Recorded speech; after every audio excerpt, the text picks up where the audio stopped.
Welcome to Kick Up the Arts. I am Nicola Meehan, and as I try to do from time to time, I've attempted to visualise this podcast. If you're a regular listener, thank you if you are, you'll know that I record with brilliant artists in fab art spaces around the country, carrying my recording equipment on a rucksack on my back. So I've tried to do the same with my filming equipment, which basically amounts to a tripod with an iPhone. And that felt like a suitably punk setup for this chat with the goddess, the Countess, that is Fife. The Rezillos and Revillos trailblazer, and the only person in the history of the universe to sing Top of the Pops on, yes, Top of the Pops, is at the Voodoo Rooms for most of next week in Edinburgh. So we caught up for a coffee to chat all about it. She'll be raising the roof with her swaggering country insurgents, the Countess of Five, playing songs from the glorious album Star of the Sea, an equally fab recent EP, Betwixt and Between. Maybe some new songs too. Before I whisk you off there though, just a reminder that you can join me in conversation with another Dunfermline legend, Barbara Dixon. That's at the Stand in Edinburgh on August the 20th, 2 p.m. We're going to have a chat. Barbara's going to play some songs. We'd love to see you. And speaking of musical icons, I'm also in conversation with the one and only Horse. That's also at the Stand. August 24th, same drill, few songs, a good bit of chat, celebrating 35 years of The Same Sky. Don't let Horse and Barbara down. You can get tickets and more information at kickupthearts.org. And if you sign up for the newsletter, I'll maybe even send you a 2-for-1 ticket promo. For now, though, to Edinburgh's Voodoo Rooms for a cup of tea and a blether about all sorts with Fife.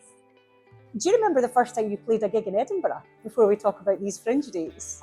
Yes, that's gone back to November the 5th in 1976 with the Rezillos, and it was at TV at Row University, Edinburgh University thing. At that time, universities used to do tons of gigs, you know, and so it was that. Yeah, I do remember. I also remember when I got on stage. When we got on stage, I thought, wow, I think this is a thing. Really? Yeah. I think you this is knew? a thing, yeah. What was it? Just the reaction, or how you felt about it as well? Both. Right. Both. Okay. Yeah. It just seemed to. The Rezillos just seemed to arrive on stage, sort of as a ready-made object, whereas we've just been rehearsing. It hadn't been like that. Yeah. You know. Suddenly it was real. How long had you been a band at that point? When, in fact, did you come into the idea or the concept maybe of the Rezillos? When did they come into your imagination? Well, to be fair, they came into Eugene Reynolds' imagination before me, but they didn't exist. And he said to me, "What's your favourite bands?" And I went, "Oh, Roxy Music and David Bowie and Tamla Motown and Stax and all that." And he goes, "Well, my favourite band is the Rezillos." And they didn't exist, so that just started that, yeah. But anyway. This is brilliant. What did you say? Had you heard it? You were like, I said, "They're absolutely crap." oh, brilliant. Because some people would, oh yeah, I've heard of them. No, I said they were crap. Even better. I was determined to like the coolest music in the room. Yeah. So that was the start of it. And then, did you want to be a part of them? Like, did you audition? How did you actually come to be involved? I didn't audition. I just sort of turned up and did a bit of singing. So it wasn't actually an audition, but I sang Sweet Jane and Leader of the Pack, which is actually really interesting because it kind of encapsulated the style of a lot of the music I've done. I think that's wonderful because even now you can hear those same, oh, here's the legend Borag with a wee coffee. Yes. We're just filming and it's all just happening around us. No, don't worry. Yes. A legendary waitress. Among your myriad talents. Thank you, my dear. Thank you so much, Borag. We're sharing a mic. Dear, yeah, got a scoot. I'll catch up with you later. Did you get that as well? Yeah. I'll see you down the mosh pit. See you later. For your fringe shows. And even the idea of the Velvets is interesting, and the sort of Shangri-La's girl group element is interesting because although obviously, especially looking back, and there was lots happening and a lot of it was maybe punk and post-punk, there was such a love of girl groups. And even now, I think there was a lovely Scotsman review about the Countess of Five who kind of made reference to the fact you were almost like a sort of Celtic Ronnie Spector. I read that, yeah. I thought, I'll take that compliment. I like that compliment. Yeah, I like that compliment a lot. It's a wonderful compliment, but also the Celtic part of it is important because you never wanted to sound transatlantic. You never wanted to sound American. No. Always, I mean, I guess the Rezillos and me, because I was the Scottish one, were the first, I was determined to sing in my own accent and things like that.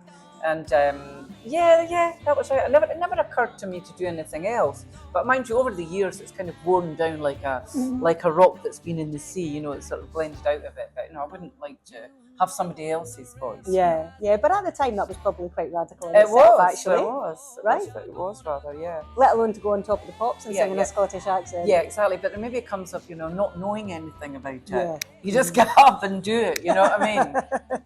Yeah. Who else was on? Do you remember on that fateful Top of the Pops? On Top of the Pops. Well, Chic. Well, several tops of the Pops, but Chic was on one time. That was very, very memorable, and also Boney M. I was very impressed by Boney M and Chic, and that guy in Boney M said, "You guys look really cool." So, really? I'll take that as a compliment as well. I always thought the Elton John endorsement was pretty good, but I think Boney M's better. I think Boney M's, yeah, great. If that's true, the story that Elton got involved with the Sire deal. I have heard a rumour of that, but I can't actually say that's right or wrong because it's just a rumour as far as that. I don't know anything about it, but he did used to come to see the Rezillos. Yeah, and also it's pop mythology. It doesn't directly matter, does it? He used to come and stand backstage and watch us. It's wonderful that we're in Edinburgh, obviously, and not that far from many venues you'll have played over the years about the Rezillos, but a very much a growing and going concern as well. You were in the Rabbit Hole. You're playing. Yes, I mean, bizarrely, for the first time, the Countess of Five played on Friday at Bagdown the Rabbit Hole, and the Rezillos played on Saturday at Bagdown the Rabbit Hole. That was an unusual experience, but I'm okay at bouncing around and doing that. Yeah. But you have got these shows, so we're in the very venue where you're going to be doing all your Fringe shows. We're in the Voodoo Rooms, the Countess of Five. So, I mean, we've spoken before several times about the wonderful album, and of course there was an EP which is sort of bridging between what came before and the new record. Yeah. But when did the Countess first come into your imagination?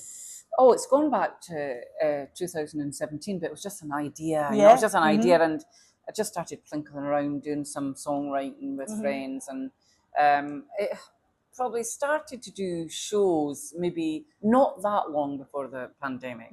And did a lot of refugee benefits. So, there was no pay involved, there was no money involved, and it's a great thing to do, but it was also give you a chance to try out the songs. That's true. Did a lot of those at the Leith Depot. So it's gone back a wee while, but it only really became a sort of real much more professional setup round about just after doing the album, halfway through doing the album actually, and then of course the pandemic came and not much could happen. But you're talking about just before the pandemic, it started getting going as a thing, and then went into a wee bit of a deep freeze. What I really love is that it's so clearly your voice and it's so clearly your energy, but the Countess of Five very much has its own aesthetic, if you like, a real different vibe, right? Yeah. I mean, I think with the Countess, I really wanted to focus much more on the music. I mean, the Rezillos are music, but they're very, very visual. And the Countess looks a certain way as well, but I just want to focus really on the music. And, as a songwriter, I have a lot of songs, and there's lots of stuff that would not fit into the Rezillos stuff. So, and I wanted to do something different. I mean, over the years, I have been doing things that are different, other things, but the Countess of Five has been more of a serious commitment.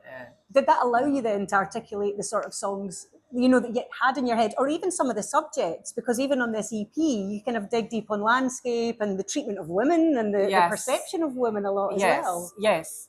It gives, lyrically, it just opens the whole thing up about what you can do. I mean, in the Rezillos, it's more just, it's more abstract and abstract stuff. But in the Countess, it's a whole different thing. I mean, one thing that I've taken from alternative country is that you need to be rooted in a true emotional core to do it. And I think the Countess of Five is coming from that. I mean, I'll never do anything just because it sounds good or anything like that. So never say never, but I don't. What I'm saying is with the lyrics, it's got to be rooted. Totally. But you can still be radical with it, and I do love that it is still embedded in Fife, as you always were, and your name always was. Yeah. Well, you can take the girl out of Fife, but you can't take the Fife out of the girl. No, I know. It is a play on that, and I guess it's like I did leave a long time ago, but then you're always looking back, aren't you? You're always looking Completely, back. You're always yeah. looking across the Forth. I can see it every day. Mm-hmm. You know what I mean? It's not so just far there. away, yeah. It's not so far away. What no. were you when you were in Fife, as a kid, or did you get to see gigs there? What was that sort of experience, or even just listening to music? Well, my mother was a great music lover, and it was just continual music, and she loved lots of different types of music, including pop music. And so I was buying records from about 5. Really? Yeah. So that was really great. My mum was buying records before that. That was a great musical education. It was like pop and classical and jazz and big band and country and everything all mashed in. But then I had quite a sort of privileged start in a way, although it didn't seem it at the time. But I used to work in the kind of my ballroom, and I cleaned tables. Oh my God, they were filthy, those tables. You have no idea how filthy they were. They were minging.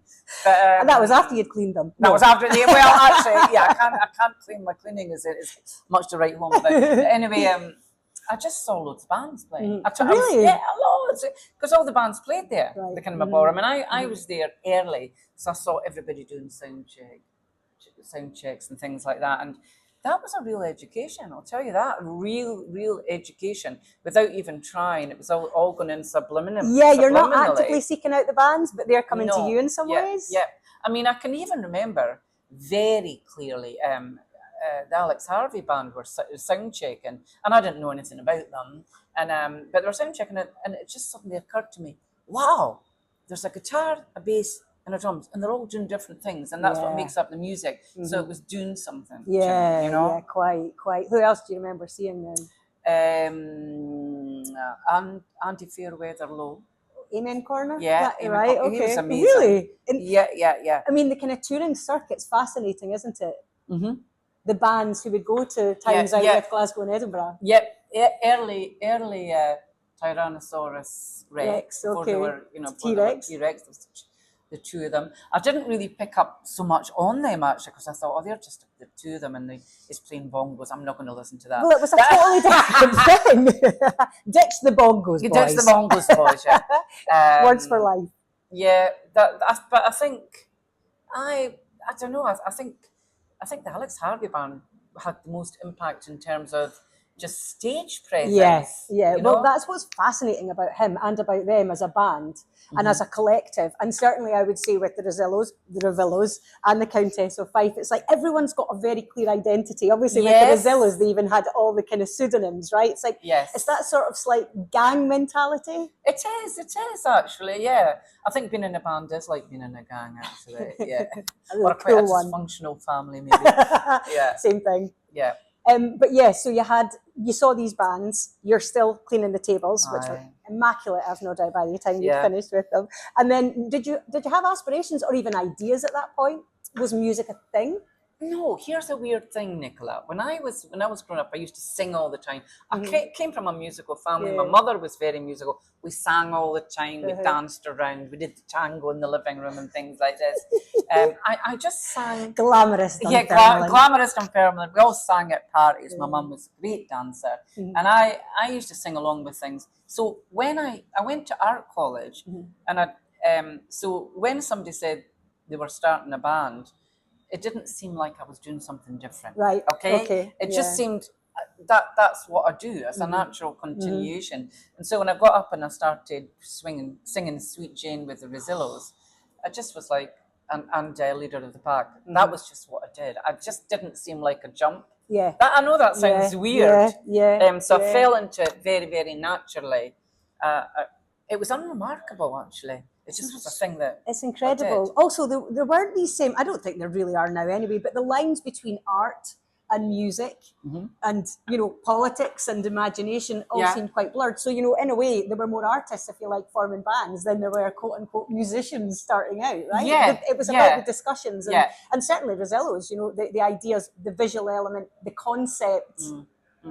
Yeah. But still to this day. Many of us that are doing music are also artists, and Brian McPhee that plays the guitar and Countess of Fife is a fantastic painter. He's a brilliant. I love his painter. work. Yeah.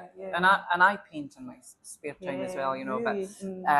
But I also paint. But it's actually more common than people might imagine. Well, you know, even the line you've just made, Brian McPhee, painter, and he played in The Big Dish with Stephen Lindsay, also a really well-respected painter. Yes, well, indeed, you know. indeed. Yeah. I suppose he played with Marianne Faithfull as well. Maybe an artist of a different sort, maybe. Yeah, quite. Yes, Renaissance woman. Renaissance woman, yeah. But yes, it's lovely that you have got this band and Kirsten Adamson again. So you've got all the sort of Fife roots and musical roots run so deep. Aye. So it is. You know, I think as I've got older, I'm sort of really struck by this thing, that how strong the Fife thing is.